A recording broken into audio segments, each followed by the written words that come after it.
I want to introduce tonight's speakers, Susan Wentzel and Michael Trump. Susan is an artist, author, educator, historian, historic preservationist, and lifelong resident of Cornwall, Pennsylvania. She is well known for her original watercolor paintings of the historic buildings of Cornwall.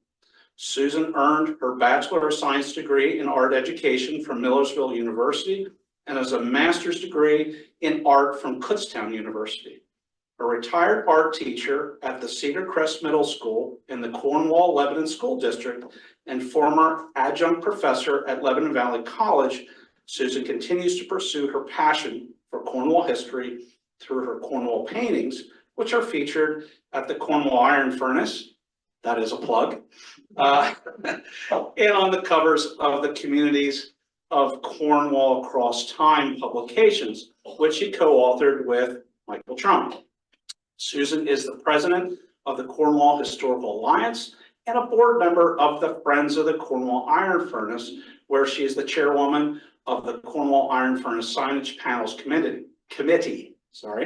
These panels featuring the history of Cornwall can be seen throughout the community.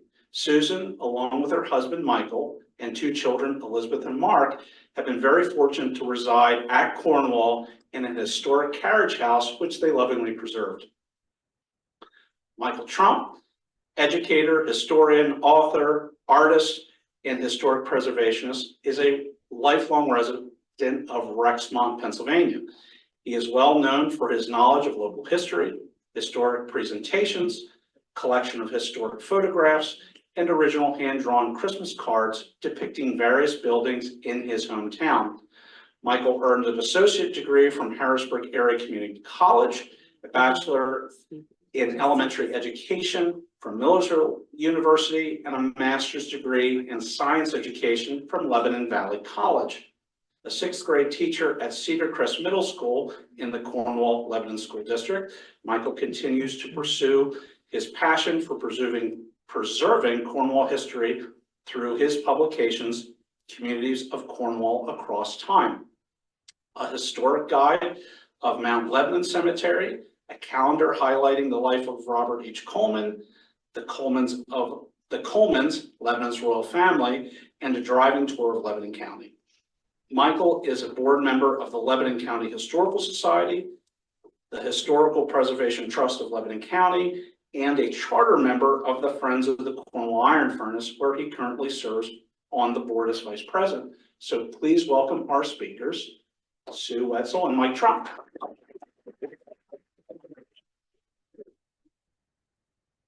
Good evening. Thank you for attending tonight. Michael and I are going to be reading our script. We do not want to miss one intricate thought or design element of these magnificent mansions of Cornwall. Envision stepping back in time as you learn about the mansions of Cornwall and the families who occupied them. Hopefully, you'll gain a greater appreciation for Cornwall's vast and unique history. The Cornwall Iron Masters, through their lucrative iron industry, acquired considerable fortunes and were undoubtedly some of the wealthiest Pennsylvanians of the 18th and the 19th centuries, if not the entire nation. The Colemans, verging on medieval land traditions, were the lords and masters of their estates and their workers who were beholden to them. It was an extreme contrast of wealth and luxury to a world of heat and drudgery in the furnaces and mines. The palatial mansions and structures they built reflected their financial dominance, showing an obvious distinction between the iron masters and their laborers. We will be discussing the mansions of the Grubb family and 5 generations of the Coleman, Freeman, Buckingham families from the late 1700s to the mid-1900s, encompassing over 100 years. Amazingly, some of the structures still exist, but many did not survive the test of time. We have numerous photographs, many of which will show various architectural styles of the periods, many designed by highly acclaimed, renowned Philadelphia and New York City architects of the Gilded Age. Can we fathom what may have been happening in those incredible mansions If those walls could talk, if only those floors could say who walked upon them. Could the windows tell who peered from their hand-blown glass panes? We can only imagine. These imposing structures are iconic symbols of Cornwall's remarkable cast iron industry and an end to a family dynasty which we may never, ever see again. We're beginning our presentation tonight with the Grubb-Coleman Buckingham Mansion at 1 Boyd Street, the mansion, which reflected a traditional Georgian style of architecture, was originally built in 1772 by Curtis Grubb, son of the original Cornwall ironmaster Peter Grubb, as a wedding gift for his new wife, Martha Bates Grubb. Its architect is unknown. There are no detailed drawings or photographs of the original Grubb residence in Cornwall prior to the Coleman-Freeman renovations. It's quite possible that it may have looked like any one of the Grubb homes located in the northern section of today's Lancaster County, such as the former Hopewell Forge Mansion, which is of similar size and Georgian style. Also in similarity to its dormers and windows, the Hopewell Mansion is currently situated along Pennsylvania Route 322 in Elizabeth Township, Lancaster County. It was built circa 1740s. By 1798, the mansion was acquired by Robert Coleman when he appointed Rudolph Kelker, superintendent of the Cornwall Iron Furnace. Kelker occupied the former Grubb Mansion until his untimely death in 1801, when Robert gave it to his eldest son, William. William had been appointed manager of the Cornwall Iron Furnace at this time.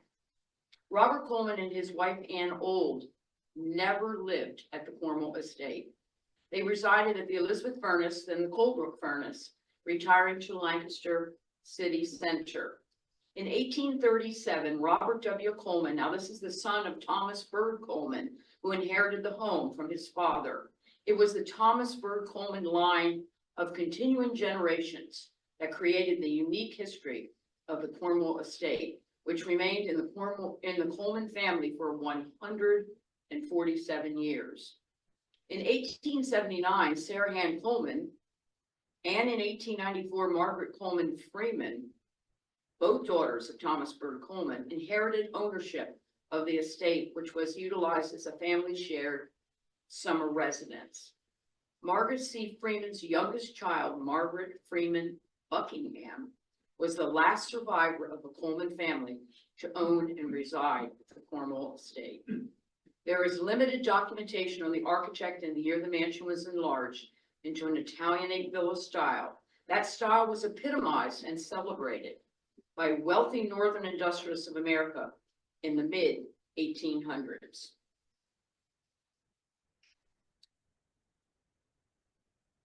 It appears that major changes to the mansion included a more cohesive blending of the two structures to appear as one whole. The most striking feature of the more than 3-story high mansion's exterior is its large and imposing Italianate tower, with a spiral staircase leading to the uppermost room, thus allowing a sweeping view of the French-inspired terrace gardens. A broad and expansive veranda extends across the front and west side. Balconies secured on all 4 sides of the mansion's tower are purely decorative, giving the overall structure a sense of authority. Upon entering the majestic mansion, a grand staircase greets those who enter. The sandstone structure has 29 rooms, including a billiard room, drawing room, formal parlor, 16 fireplaces, 14 bedrooms, and numerous passageways for servants. Every room is graced with intricate moldings, plaster rosettes, and designed parquet wooden floors. The mansion was graced with splendid outbuildings, a gatehouse, carriage house, barn, greenhouse, gas house, garden seed house, cold storage building, tool shed, circular fish pond, and even a dragon fountain, all nestled among an expansive garden.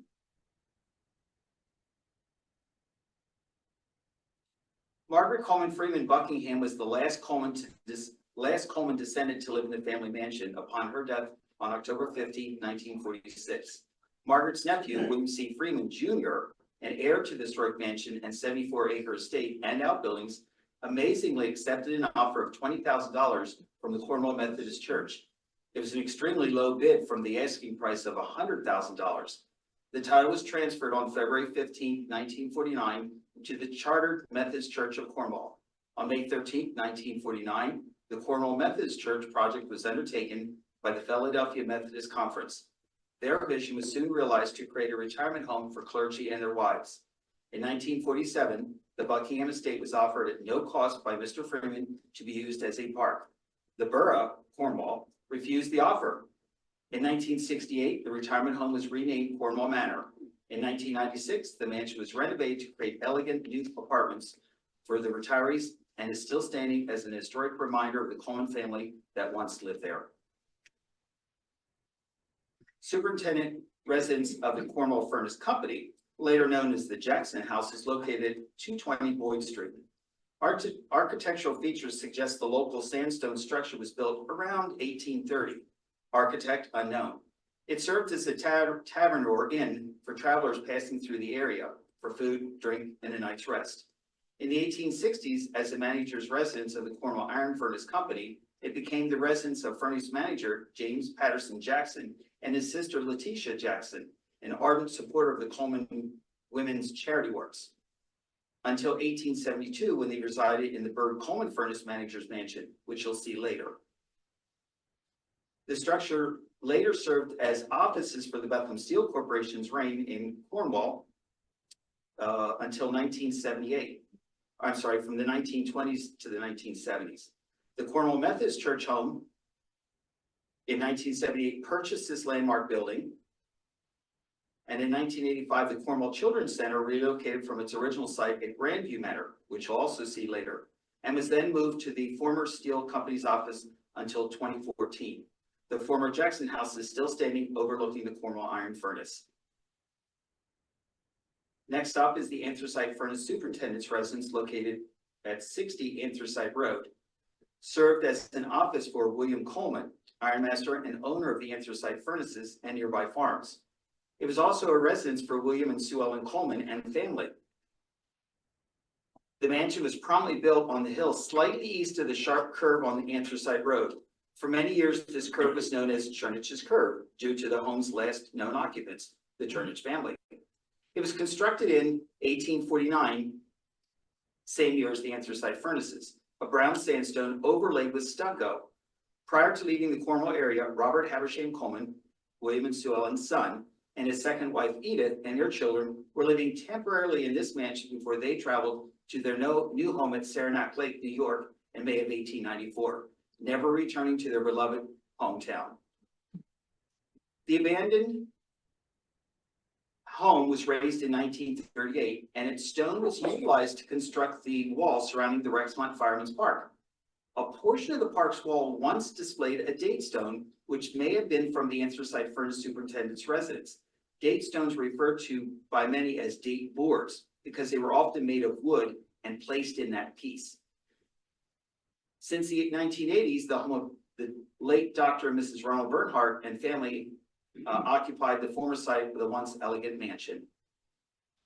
Our next mansion, Superintendent Mansion of the Cornwall Iron Company, later known as the Keiser Homestead and referred to as Grandview Manor by the Cornwall Methodist Church home. The mansion within the Coleman Buckingham estate was erected in 1871 of sandstone in the Gothic Revival style. It once served as the residence of Augustus Moore and Clara and Paul Keiser, and later second wife Margaret Sowers and children of both families. Augustus was the furnace superintendent of both the Cornwall Iron Company Limited and the Cornwall Alden estate.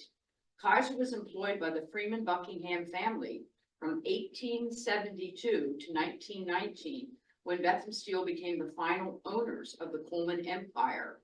This stately home featured accented white lintels and windowsills, bay windows, complex brickwork, highlighting its 3 chimneys. The front gables were decorated with gingerbread cornices and finials. Ornate woodwork continued on the three-corner porches, and massive brackets complemented the trim work along the eaves. The home also had 6 fireplaces, an unusual arched double basement, and several outbuildings. A gas house, a tenant house, an orchard storage building, as well as a bowling alley. Its construction was similar to the alley on the original Iremaster Robert Coleman's property at Colebrook.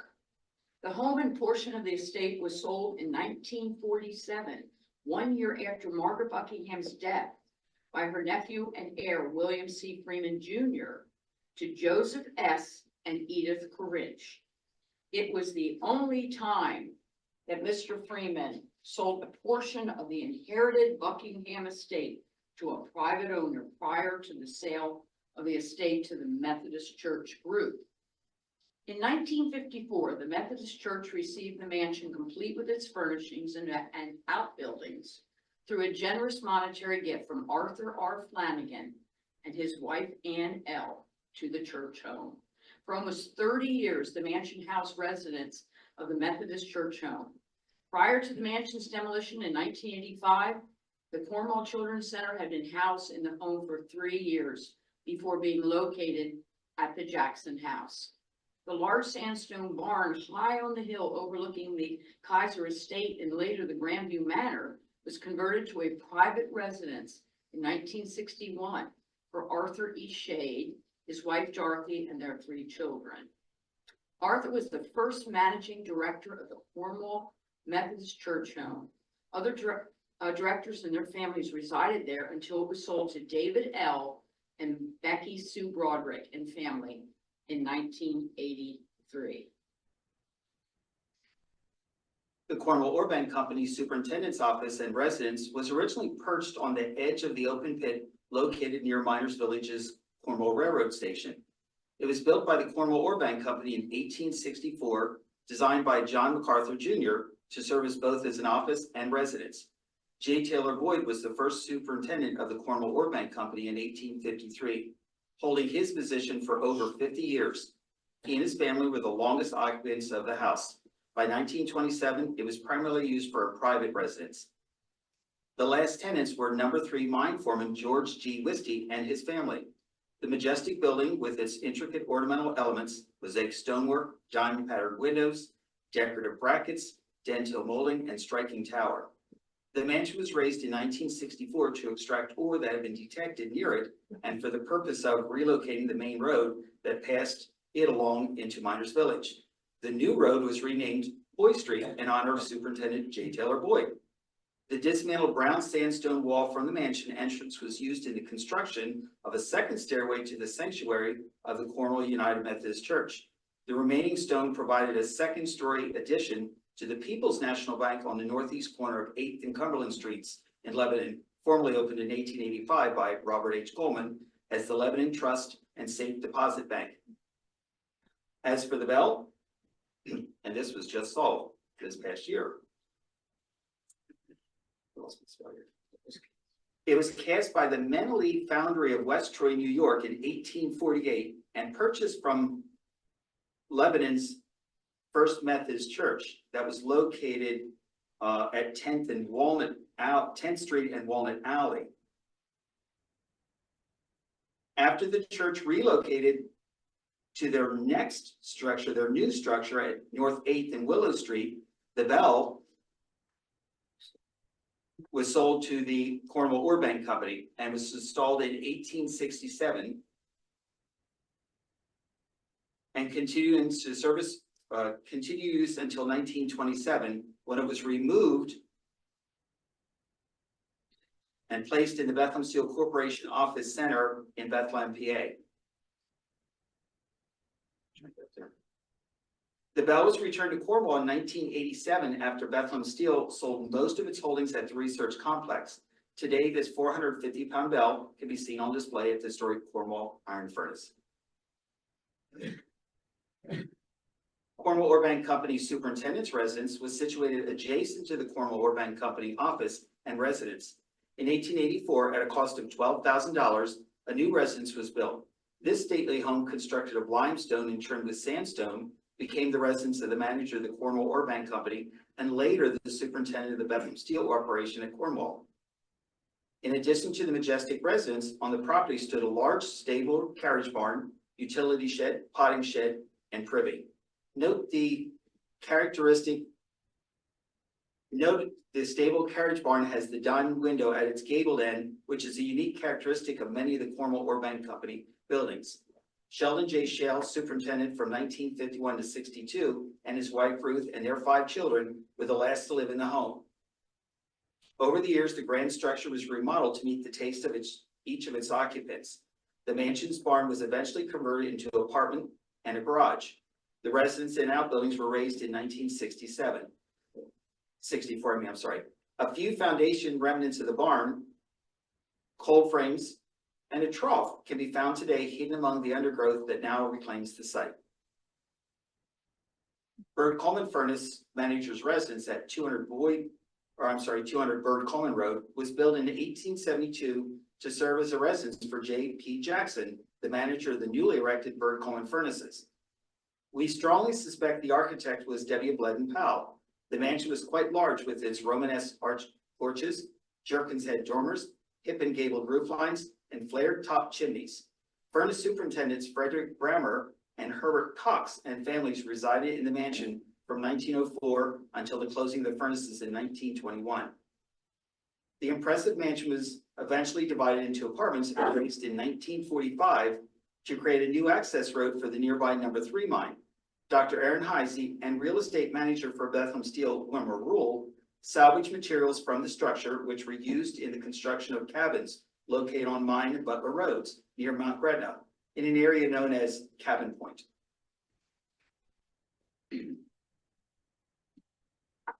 North Cornwall Furnace Manager's Residence, located at 137 Furnace Street. Original owners were Margaret Coleman Freeman and her son, William C. Freeman, who commissioned Thomas Eustace Walter, nationally known Philadelphia architect who gained fame for designing the dome of our nation's capital in Washington, D.C., to create the architectural plans to be used to build this majestic mansion. In 1878, for the North Cornwall Furnace manager, Henry Clay Brittinger and his wife, Agnes, and their 6 children. They lived there until 1881, when she died, and Henry remarried in 1883 to Emma Power, with whom he had 2 additional children. They resided there until 1901. Brittinger was a Civil War veteran of the 93rd Regiment, a graduate of Franklin and Marshall College, a Lebanon County treasurer, and a prominent figure in both social and fraternal organizations. This impressive Gothic revival mansion was once known as the Poplars, due to large poplar trees gracing the front entrance. This large 3-story structure, with a hint of Victorian Italianate features, was constructed of local limestone and trimmed in brown sandstone. Its deep eaves with pointed gables, featuring wooden ornamentation as well as a large projecting porch, create a majestic presence. 4 towering, intricately designed patterned brick chimneys support the home's 9 fireplaces. The dining room fireplace is the only one with the original coal grate today. A small scale privy built as a replica of the mansion still stands today on the property. Many historic features, such as the chestnut and black walnut woodwork within the foyer, the grand staircase, and the newel post, which is the signature support piece of the balusters, as well as stunningly constructed interior doors with classic brass hardware opening up to spacious rooms, the parlor with high ceilings, crown molding, wainscoting, the library and dining room with angular bay windows, deep set windowsills, all still existing today. The present owners, Texas natives Ryan Brown and Andrew Hebert, are painstakingly returning the main floor interior to the original architectural plan. They removed a bathroom, which was not original, to replace a once functional butler's pantry, equipping it with period appropriate glassware and china sets. Whatever was lost to time is lovingly being replaced or restored by Ryan and Andrew. The mansion, now called Charlize House, is situated on a nearly 4-acre estate with extensive, exquisite gardens consisting of period-appropriate plantings created by the recent owners. After the Bethlehem Steel Corporation acquired the North Cornwall real estate holdings from the Freemans in the early 1900s, the mansion was then sold to John and Mabel Kastner in the 1930s. It was then sold to the Boyers, the Mullins, the Harrisons, and the Wire families over the course of the next 80 years until 2018, when it was purchased by the present owners. Originally located on the grounds of the residence is a Victorian stick-style carriage house with a steeply gabled roof line, including a gambrel hip roof and overhanging eaves. The building's exterior displays exposed half timbering accented with a towering cupola. Sadly, the cupola is no longer proudly towering over the wood frame structure. It is currently my home, along with my husband, Michael, where we raised our 2 children, Elizabeth and Mark. We have ardently restored this historic coach house, converting it into a comfortable family residence.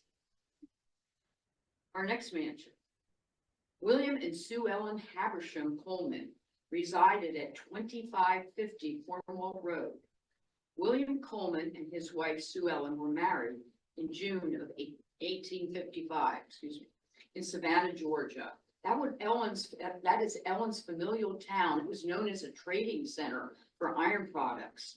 They soon returned north, living with William's bachelor brother, Robert W., in the original Cornwall Mansion until 1858, when they moved into their John MacArthur Jr. designed Cornwall Cottage, located in the field west of the Old Plank Road. The estate included a lodge house, which was the former McCleary home, a music hall, a stable and a coach house, a garden house, a greenhouse, barn, and a farmhouse. William only lived there for 3 years with his wife and young children when he passed away in 1861. Notes from architect W. Bledden Powell, House bills in 1879, indicate that their son Robert Habersham Coleman initiated alterations to the original large family mansion known as the Cornwall Coleman Cottage, and to the music hall, which was transformed into his organ conservatory, all nested among the beautifully landscaped gardens. Robert purchased a Roosevelt organ costing $10,000, which was considered to be the finest organ made at the time, from the Roosevelt Brothers Organ Works of New York City, to be placed in his newly renovated conservatory. The organ consisted of 3 manuals, 50 stops, 2,000 pipes. The organ was eventually sold to the German Reformed Church in Myerstown, Pennsylvania for $1,200 in 1900. Today, the cost would be about $45,000. The congregation hired local architect Abner A. Richer to design a 20 by 30 foot, 2-story stone church annex to house this exquisite 16 by 26 foot organ. The moving of the massive organ from Cornwall to Myerstown was accomplished by 20 double teams and several single teams of horses. William and Sue Ellen's music hall, their organ conservatory, was later moved 150 feet to a new location by her son, Robert, in 1888, during the construction of Robert's second mansion.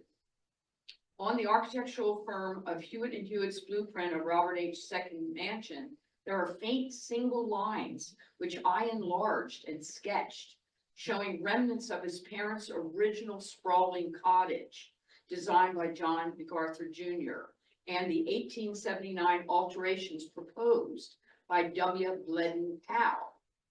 30 years younger, Powell was MacArthur's protege, being trained by him, thus furthering his career in architectural drawing. The pictured tower with the spires on top appeared in an earlier architectural drawing and was a characteristic architectural feature which Powell adopted from MacArthur. The mystery is, did the expansion tower ever exist on the mansion? The lower part of the tower, topped with a widow's walk, has appeared in an earlier photograph. Obviously, most of William and Sue Ellen's large cottage was removed to make room for Robert's palatial mansion. Sadly, William and Sue Ellen's mansion was razed in 1914. The only portion of the estate still visible today is a sandstone wall along Cornwall Road. The original entrance gates to the estate were purchased by PRL Industries of Cornwall and are currently on their grounds adjacent to the Cornwall Iron Furnace. Restorations to the gates were done by Miles T. Weber and Son. Cyrus Rex Mansion, Booker's Cornwall store at 299 Rexmont Road. In 1875, merchant and banker Cyrus Rex, namesake of the village of Rexmont, and great-grandson of Alexander Schaefer, founder of Schaeferstown, purchased 96 acres of farmland from George Booker near Templeman's Hill. There he erected an Italianate mansion for himself and his widowed niece, Susan Amanda Booker. Rex, although not related by blood to the Coleman family, certainly was no stranger to them. Along with Samuel Fox, Rex assisted in the operation of the new Cornwall store in 1875, which was a short venture for Rex. Within the same year, Cyrus's residence was built upon a limestone foundation with a brick superstructure possessing features such as an L-shaped floor plan, imposing tower, vertical low-pitch roof with decorative brackets, and tall, narrow windows with hoods, giving the appearance of it stretching upward, clearly emphasizing its Victorian tower. Rex wanted people to know it was his mansion by placing the letters R-E-X at the gabled side ends. The use of his name was unique to the traditionally used wrought iron stars attached to bars running through the wall to prevent buckling, known as anchor plates. On this site, Rex and his niece built and operated Cyrus Rex and Company, a successful merchant business. The store and post office, managed by Susan Amanda, occupied the east side of the large structure, with the west side serving as a formal home. Cyrus Rex was revered as a respected banker, stockbroker, and world traveler. The mansion remained in the Rex Booker family until 1941, when it was purchased by George and Alma Wise. With America's changing taste in architecture, anything Victorian was shunned, and colonial revival was the rage. It was under the ownership of the Wises when the imposing structure was remodeled in the early 1950s into its current federal style and stripped of its Italianate features, including the central tower and two front porches. In a sense, the jewel was taken out of the crown when removing the striking tower. In the early 1990s, the home served as a bed and breakfast when George and Janet Ruby bought and refurbished the impressive local gem. Currently is a private residence.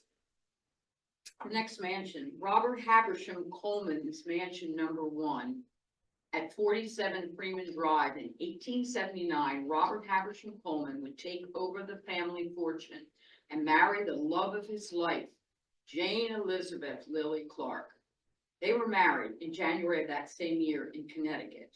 The newlyweds soon returned to Cornwall, temporarily taking up residence in his parents' cottage as they awaited the completion of their recently planned home.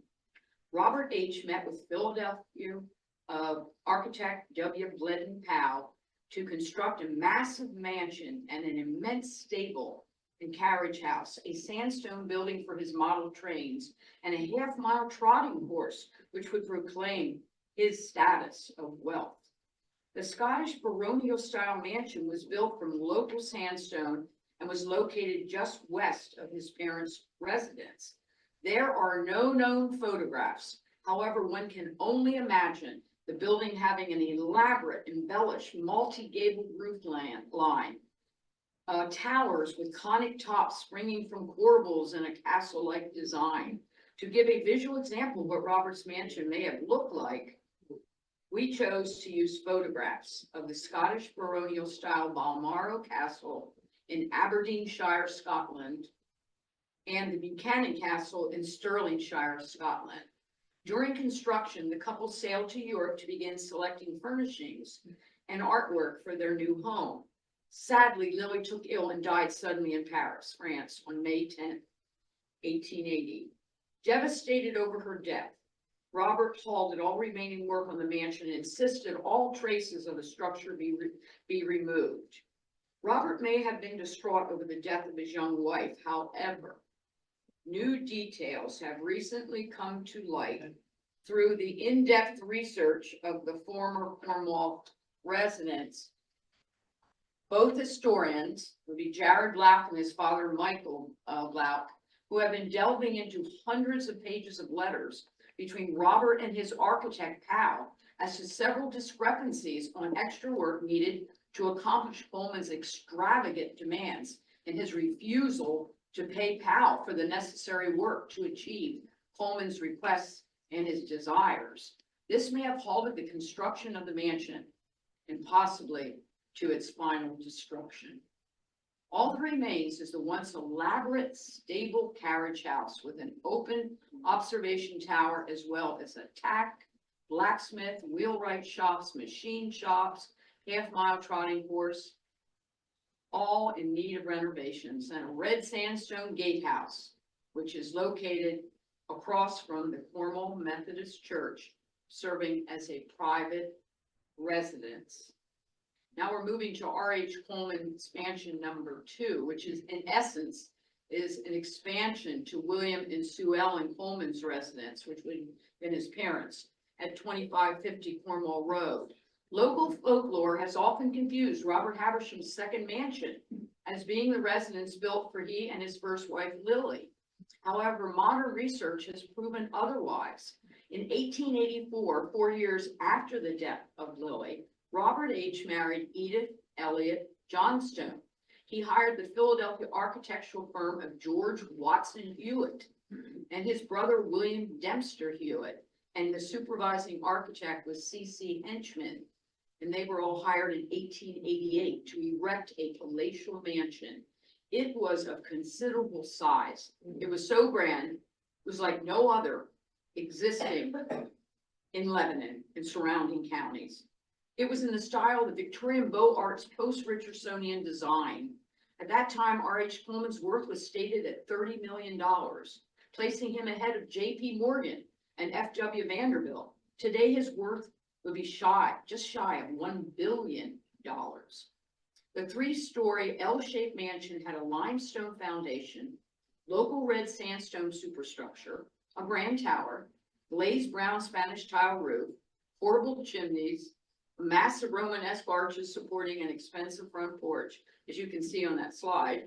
Ambitious plans for the interior included hand-painted mural ceilings, a grand ballroom, a splendid stairway foyer with turned and twisted wooden balusters with carved ornaments, a large library, bathrooms with silver-lined bathtubs, and Vermont marble with Mexican onyx inlay floors. None of the copious interior plans were ever completed. It appears that this second mansion was an extension built upon his parents' residence known as Cornwall Hall, with an earlier eastern addition referred to as the Cornwall Cottage, where Robert H. and his second wife and children spent their time between Cornwall and Jacksonville, awaiting the 3-year completion of the second mansion, which never came to fruition.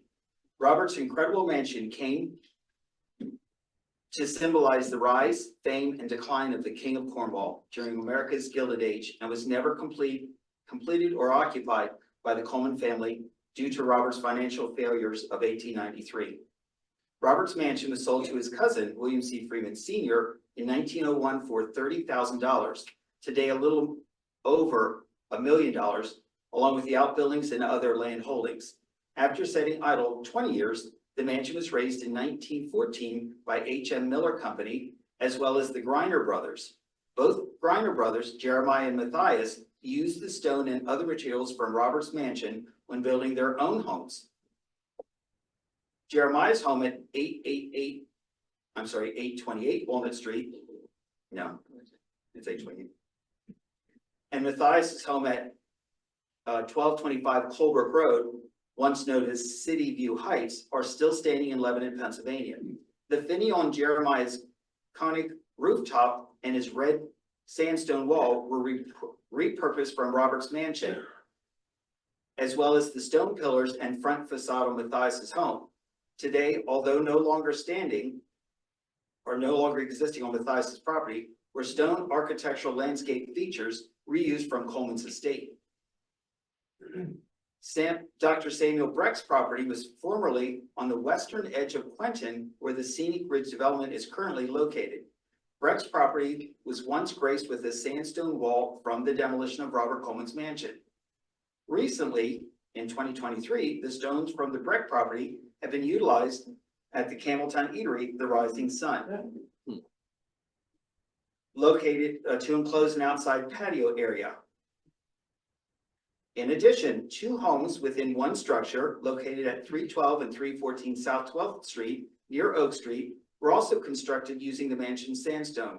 Further research may reveal remnants from the mansion were used in additional locations throughout Lebanon County. The next mansion is the Alden Mansion at 1012 Alden Way. It was built in 1881 on a 520-acre property that once was farmland owned by Henry Bowman and W. Miller and later purchased by Robert W. Coleman, who willed the land to Anne Coleman Alden. The villa was a splendid wedding gift from Anne Caroline Coleman Alden, granddaughter of the ironmaster Robert Coleman, to her son Robert Percy Alden and his wife, Mary Ida Warren. The villa was used as a summer retreat for the Aldens and their 2 sons, John and George. The Alden Mansion, originally named Millwood, has been viewed by many architectural historians as not only as a Cornwall treasure, but a national treasure due to its famous New York City architect, Stanford White, of McKim, Mead and White architectural firm. This lavish mansion was designed in the Queen Anne and shingle architectural style, highlighting English Tudor features. This distinct and unique 3-story historic mansion is a fine example of wealthy American family homes during the American Gilded Age. Stanford White is one of the most creative and prolific architects in the history of America, with many impressive private homes and commercial structures. The Alden Villa is one of the earliest designs and his only known work in Pennsylvania. His ingenious talents are realized on the exterior and in the interior of the villa. The south side exterior shows White's ingenuity in an unusual decorative mosaic wall of colored broken glass in star-shaped designs. He also used glass bottle bottoms and pebbles embedded in the stucco. 3 large decorative brick chimneys support numerous fireplaces. There is a plaster with an embedded river stone mosaic panel on the north side, along with a 2nd-story balcony consisting of a bell-shaped roof on its top. An Art Nouveau, and on the top of it, an Art Nouveau weather vane is located. A dominant front-facing gable with a Tudor characteristic of half timbering creates a porte cochere at the main entrance for carriages to pass through, leading to a large recessed red wooden Dutch door with accents of ornately designed metal hardware. The interior side of the front door has superb raised wooden features. The door opens to a stained glass lighted staircase hall with decorative wood paneling and an intricate embellished ceiling, giving it a regal presence, thus ushering one into the Great Hall. This impressive 3-story high room with an arched ceiling includes a musician's gallery with a pierced wood designed screen overlooking the lower area, which may have been utilized as a ballroom. It also includes an immense fireplace. The main charm of the hall is a magnificent stained glass 2-story high window wall, first of its kind in America, containing 23 stained glass panels upon careful examination, Roman numerals MD CCCXXXI, translating to the year 1881, when the mansion was constructed. It can be seen in the lower two panels above the east entry door, adorned with an Art Nouveau fan light. Above that window wall, on the exterior eastern upper gable, the same Roman numerals are also displaying the year the villa was built, with metal hardware. The other interior rooms include libraries, 2 libraries, and a parlor that revealed an inscription written during the building of the mansion on September 20th, 1881, behind a vandalized mirror mentioning the death of President Garfield. He actually died on the 19th of September, but I guess the workers put the 20th at that point. Also a dining room featuring Stanford White's unique sideboard buffet with a ball and claw feet, and rare ceiling, fish netting it was called.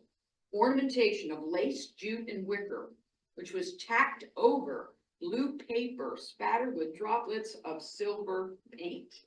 Certain areas of the walls are also covered with a natural brass cloth. The dining room entry doors and buffet cabinet doors are embellished with studded designs created with upholstery nail heads. The cabinets above the pink marble fireplace of the dining room are adorned with the leaded glass panels and carved Art Nouveau wood fan motifs. The villa has a second floor with several bedrooms and a third floor for servants' quarters and storage.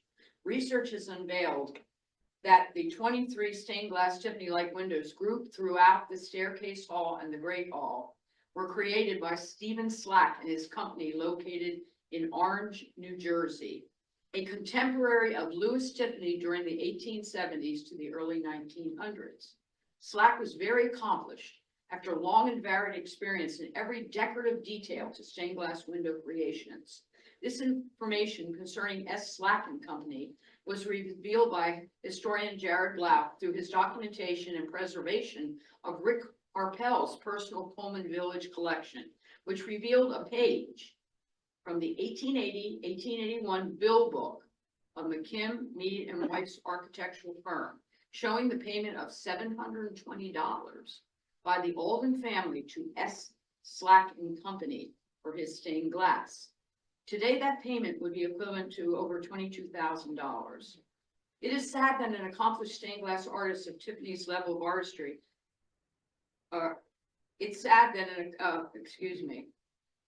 accomplished stained glass artist, and I want to say I'm talking about S. Slack and Company right now, was nearly lost through time until a few years ago when the Valley Arts District of West Orange, New Jersey recognized his work. There is no known documentation as to whether Louis Comfort Tiffany, renowned stained glass artist, designed any of the windows in the Alden Mansion. Further research may prove otherwise. Amazingly, we're going to move on to the stable now, which is still standing. They moved the stable and the carriage house of the Alden Villa, and it has Stanford White's unique features still intact. The main front gable of the remarkable structure was built with a Palladian window consisting of a 1-bay and a 3-bay glass fanlight superimposed one over the other. And there's oculus-shaped windows on both of the side ends. Many of its exterior features complement the mansion it serves. Today, the stable stands closer to the mansion after it was moved in the early 2000s. The estates was, are you ready, Mom? The estate was once graced with iron gates that controlled access to the Alden property adjacent to the Cornwall Methodist Church. The gates were auctioned off in Elm, Pennsylvania in June of 2001. They were purchased by James Keener and are currently located on his property on Meadowview Road outside of Manheim, Pennsylvania. John Percy Coleman Alden was the last owner, who died December 23rd, 1948. The villa, carriage house, 4-manager tenant homes, spring, reservoir, greenhouses, and property were sold at a 4-day auction beginning on September 16th, 1949, to the Amalgamated Clothing Workers Union of America, ACWA, for $88,000. Today, $1 million. The property was opened in 1955 as an educational center and vacation resort for 18,000 union workers. In time, declining union membership and financial reasons compelled the ACWA to sell the estate in the 1980s. Beginning in 1983, grand plans for the vacant property developed. For example, two church groups, the first being the Faith Evangelical Mission of Pennsylvania, headed by Reverend Robert Fife, who wanted to develop a Bible college. The second religious group, under Reverend Robert Schuller, was interested in creating a spiritual renewal center. In 1988, the insurance control group, Tiemann, Ropin, Howard, and Harpel, planned to build a resort and golf course, and the Millwood Foundation attempted to utilize the property for a nursing home and a museum. However, none of them came to fruition. Finally, in the early 2000s, Lewis Hurst Alden Development Group planned for the construction of the current Alden Place community on the greater portion of the acreage, which opened in 2005. The mansion and surrounding grounds on 5.5 acres was eventually sold by Hurst and his group to a passionate and devoted preservationist from Lancaster County, Pennsylvania, Harvey J. Turner, in 2021, who is currently returning it to its glory days. His dedication to this monumental project has never wavered. The Alden Villa has been placed on the National Register of Historic Places. Sandstone from the Quentin Riding Club barn was repurposed by Harvey into a beautiful courtyard next to the amazing mansion, complete with 3 fireplaces and a fire pit. Freeman Mansions at 204 North Cornwall Road. Margaret Coleman Freeman, who erected the North Cornwall Iron Furnace in 1872, and her husband William Grigsby Freeman may have inherited a pre-existing residential structure in the land from her brother Robert W. Coleman's estate after his death in 1864. The 1860 Henry Bridgens map showing several possible structures, a farmhouse, a barn, greenhouse, outbuildings under the ownership of Thomas Bird Coleman's sons, Robert W. and William, west of the Cornwall Plank Road. Currently, there are no known photographs of the farm and estate. 12 years after the death of her husband, William G. Freeman, Margaret Coleman Freeman engaged Philadelphia architect W. Bledden Powell in the late 1870s to design a stick-style Victorian mansion high on a hill southwest of the North Cornwall Furnace Complex. The exterior of the residence, with its half timbering applied to the outside walls, its steeply gabled roof line, its dormers with decorative wood ornamentation, a widow's walk, and ironwork cresting on the roof line, were all features of the popular stick-style architecture of America between 1860 and 1890. The great room, extending from the left side of the porch, has raised decorative embellishments of a draping or festooning design on the exterior. Powell's counterpart, architect Robert Gray Kennedy, designed a matching impressive stick-style carriage house and stable with a tack and blacksmith shop to be built on the estate. A unique gas house with blue cobalt windows and tinted glass squares under the rounded arches above the windows was designed by Henry A. Roby, who also designed the original Sacred Heart of Jesus Catholic Church that once stood just north of the Bluebird Inn prior to it being moved to the Cornwall Center. We strongly suspect that Margaret planned to have this mansion built for her son, William Coleman Freeman Sr., and his prospective bride, Elizabeth Palmer Brown. They may have lived there as a married couple a short time until her death and childbirth, with their only child, William C. Freeman, in 1881. The Freemans chose not to have a grand gatehouse constructed on their property. However, ivy-colored pillars that hide an embossed letter F for the Freeman name still stands as a reminder of the wealthy industrialist mighty holdings in the area in the late 1880s and early 1890s. So I'm going to start at the 1880s and 1890s now, because the residence now is referred to as Rolling Meadows up there. It was renovated by William C. Freeman Sr. Designed by Henry A. Roby in an impressive Edwardian style, with a large addition and a front entry portico share for carriages to enter. William, a graduate of Princeton, continued his involvement in the family iron industry and was appointed the superintendent of the North Cornwall Furnace, built and owned by his mother, Margaret. By 1884, he was the treasurer of the Cornwall Iron Company.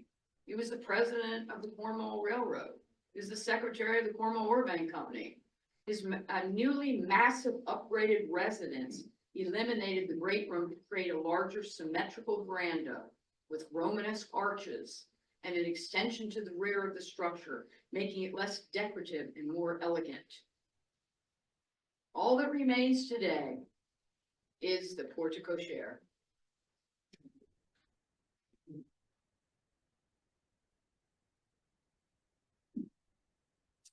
Inherited after the death of his father in 1903, William C. Freeman Jr., three-term PA State Representative and two-term PA State Senator, and his wife Emily Reeves Henry, and their only child Isabel C. Freeman, resided at the second Freeman Mansion in Cornwall. Mrs. Emily Freeman was known to have hosted picnic gatherings for the children of the Cornwall communities on the grounds of their estate.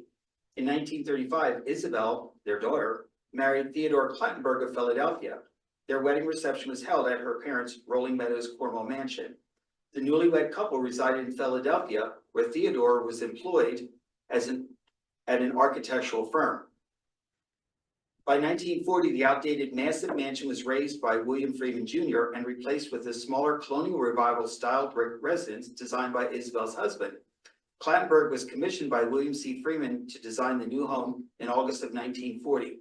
In 1953, the home was featured in the T-Square yearbook of the American Institute of Architects. Freeman Jr. lived there until Thomas S. and Henrietta Quinn, with their two children, Henrietta and Thomas, purchased the home and 28 acres of the 96-acre Freeman estate in September of 1954.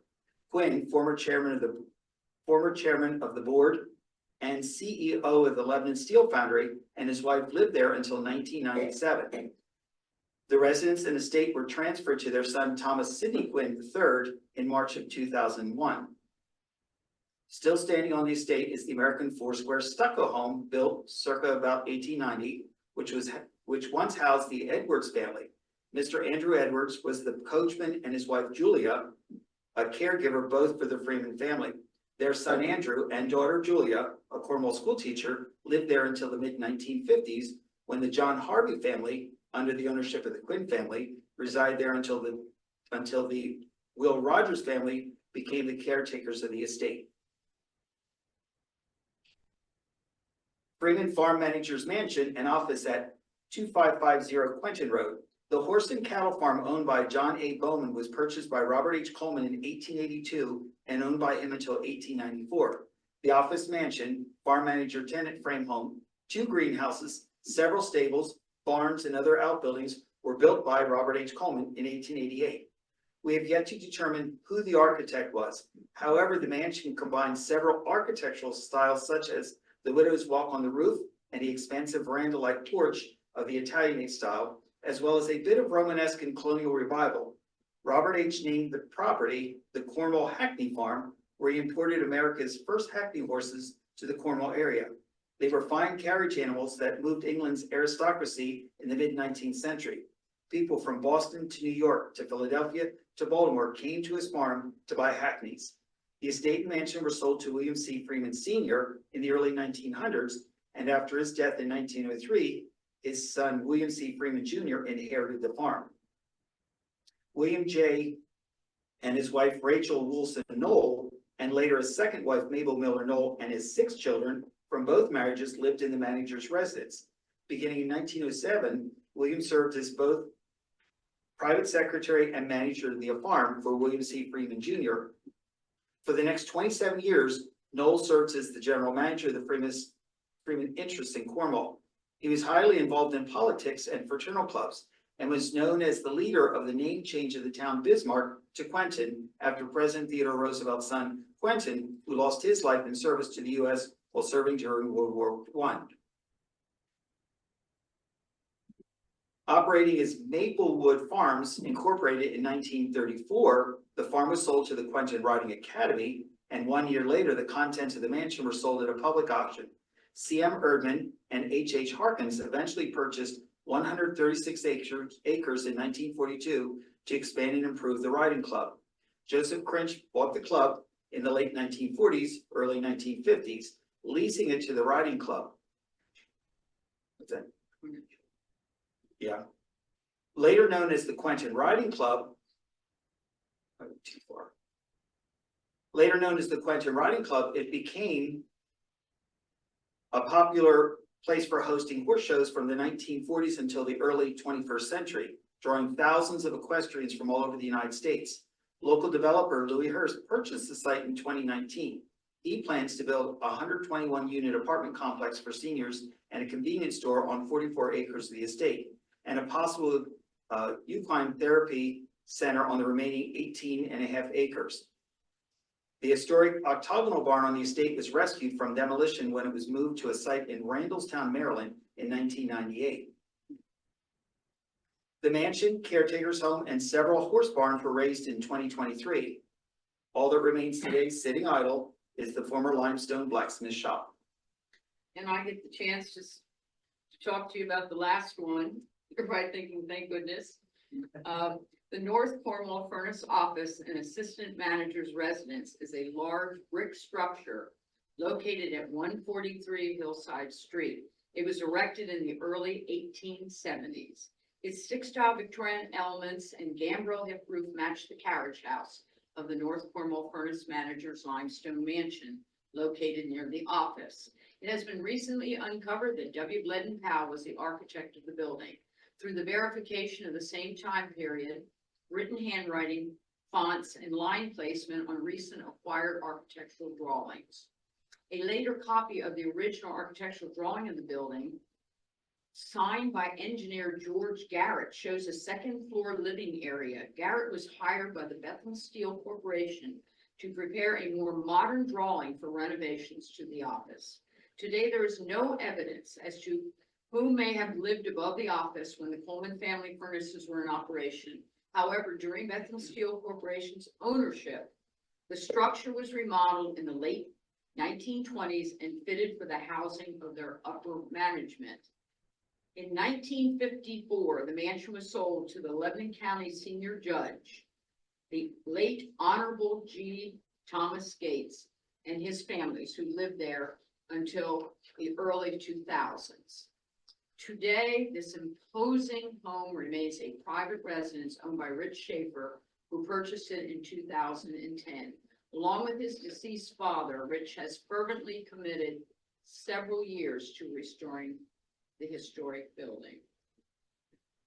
In closing, Mike and I could not have accomplished this extensive but not complete program without these past historians' research, knowing that further fact-finding will help to complete the stories and solve the mysteries that still exist. We'd like to thank Mike Emery because he's the one who came to me and said, we'd like you to do a program on the mansions of Cornwall. So I called Sue right away and she got on it. Phew, she dropped everything and got on it. We'd also like to thank the Cornwall Iron Furnace for hosting it, as well as Cornwall Manor for having us here. Kathy J. Donaldson for the technical things that go on behind the scenes, along with Bruce Chadbourne. Jared Blouck and his son Michael Blouck.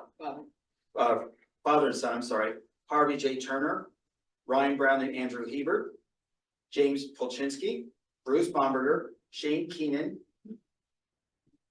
Jack Kiskadden, Karen Mitchell, Fred Yeagley, Barb Henry, Donald R. Brown, David C. Brightville, and there are probably people that we missed.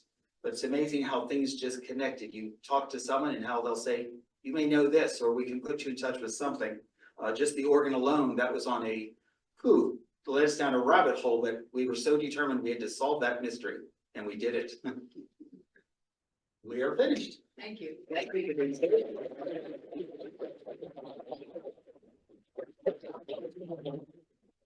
A lot of information to take in. Yeah.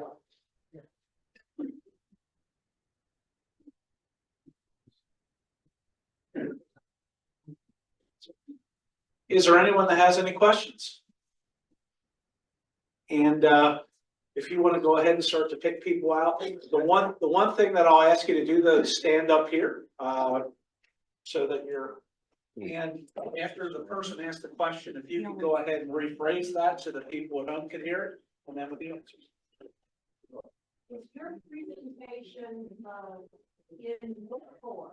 The question was, is your presentation in book form? No, not yet. It has not been put into it. Great. So the Colemans were specifically Robert Coleman, who built the first mansion and the second mansion, correct? Can you not hear me? Can you hear me okay? I know, you cannot hear it. Oh, okay, so Robert Coleman, he had a pretty big spending habit. He built the first mansion and then the second mansion, and he wanted constant expansions with those mansions. What are, maybe not regarding the mansions, some other elaborate expenses that he would lead to his downfall? About the Robert H. Coleman. Well, his downfall was probably more his investment in railroads. He's talking about Robert H. Coleman right now. Oh, yeah. Oh, yeah. They want to know what other extravagant costs and things that he created, built. I think his financial problems, well, it's stated, were due to his investments in railroads in Florida. That didn't help. And the fact that we uncovered the fact of his first mansion, that was never completed. His desires and demands were so far out, he wouldn't even pay POW. So I'm sure that, and Mike, maybe you have other things to add to it. Well, I would say that he also spent his money, he developed Mount Gretna. Oh, yeah, he also designed Mount Etna. And so he spent a lot of money just taking care of, I guess, the camp meetings and all that in Mount Gretna. As well as the National Park. And the National Guard. Any other questions? But have you done any research on the mansions that were in Coleman Park? Any research on the Coleman Park? The question was, have we done any research on the mansions in Coleman Park? Well, that was a different line. We stuck with the Thomas Bird Coleman line from here in Cornwall. So all the ones that we did were from Thomas Bird and his children. So obviously Mike and I know something about those mansions, but we did not put it into this program. But there is a publication on that group. Coleman's Park, Yes, there is a publication on that group in Coleman's Park. and that's available. And that's available at the Lebanon Historical Society. What's the, part of that book? and Mike Trump was part of that book. What's the status of the building behind Cornwall Furnace on Boyd Street? Are you talking about the Jackson House? Yeah, I guess it was about to steal the offices there, which was there for a while. Well, the status, the question is, what's the status of the building behind the Cornwall Iron Furnace, the Jackson House? That status is not something that we know too much about. I know it's owned by the Cornwall Manor. That I do know. So hopefully it will not get raised.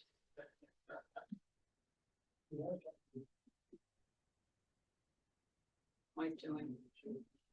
Yes, sir. And there's a couple of slides, the bird logo was spelled with an I, and some places it's spelled with a U. Is clarify that? Oh, that's a good one.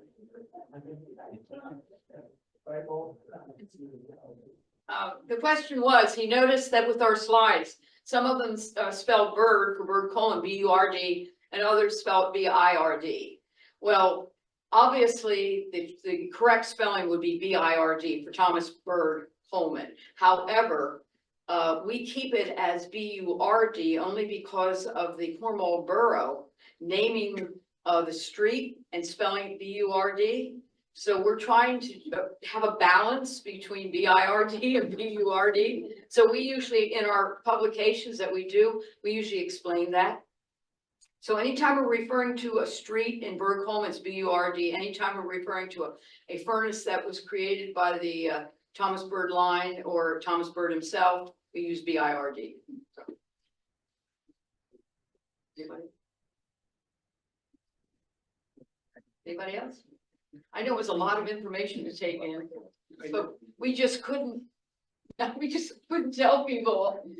We had to tell them all of it. I understand. I know one question that did come in online was the question that, the mansion that was here at Cornwall Manor Okay, was remodeled in the Italianate style. However, the furnace itself is in a Gothic revival style.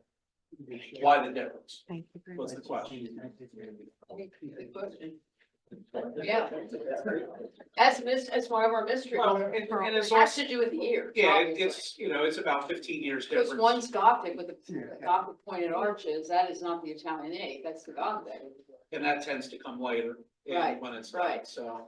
And I know that a lot of people are saying that it was done in 1865, but Mike and I have not found something was actually written that says that. So we refuse to say 1865. We will when we find that Yes. architectural drawing. So, Okay, we'll just take this one last question here, sir. So, of all the mansions you've got, have you tried to rate them, rank them as what would be the most luxurious structure that was built here in Cornwall? the question was, have we rated these mansions as to being the most luxurious? I guess if you would see the architectural drawing of Robert H. Coleman's addition to his parents, the blueprint, that is just so magnificent. And that's the one off of Cornwall Road with the stone fence. Yes. And Mike Trump has recently acquired, yes, the drawing. That was magnificent if you saw that drawing. I had only seen it a couple of weeks ago. I guess I would rank it, that would be the one.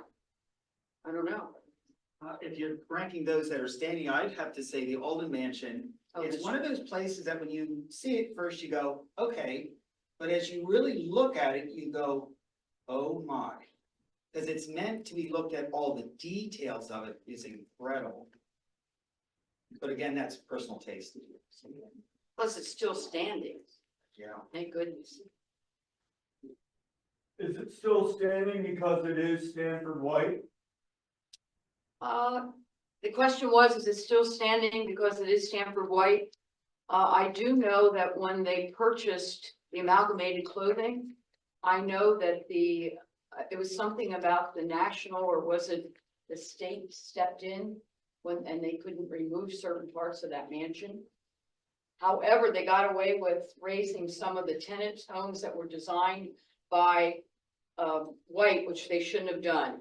So I think it was something state affiliated back in the 1940s that helped a little bit. We're just lucky that Harvey Turner was able to do that.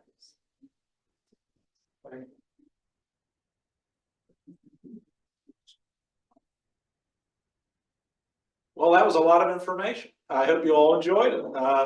And I think you also got a really appreciation of the amount of architectural diversity and heritage that we had here over the past 250 years. That's the one nice thing about money. It buys you a lot of cool stuff. And the iron families that were here were at the pinnacle of kind of the economic ladder, and they bought some really neat things with that cash. The bad thing is, unfortunately, is they couldn't hang on to quite all of it. So one of the things I'll go ahead and ask you to do is that after we're finished the talk tonight, if you feel inclined to leave a donation so that we can go ahead and keep having programs like this, there is a basket in the back. Bruce is being the Easter Bunny right now, holding the basket. So I thank you for that. So if you have a few dollars and like to support us, we'd appreciate it.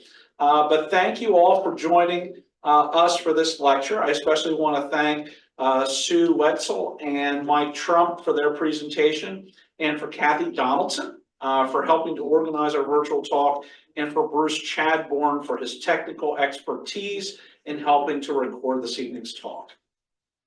Also want to thank the Friends of the Cornwall Iron Furnace who sponsored the program, and Cornwall Manor for allowing us to use this wonderful space.